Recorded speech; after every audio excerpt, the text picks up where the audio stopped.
Lakini ndio mmechukua nyumbani ya kwangu. Alafu hizo hapo nikampe. Naone mboni Saimu na Paulina.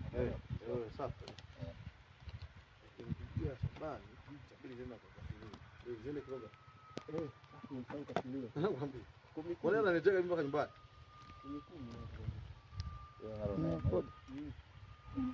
Mtoto mnakufikiria tu na sasa. Tutaenda kwenye ndio. Sasa bwana wako dogo. Anakuchagulia wakubwa wako pale.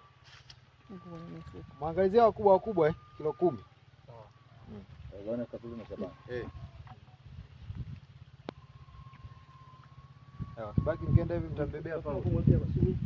Paulo Bongo. Anachukua anaitoka na jamaa wangu. Unamjua Paulo Bongo? Paulo Maseki. Itakuwa nani? Ile bonge hivi, ile kwaga na Paulo Boy. Mifuniko. Hizi kilo 10. Hizi 10.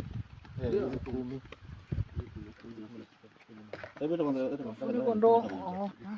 Wana huyu tukutumia kwenye simu. Mzana unaweza kubaki kilo 16.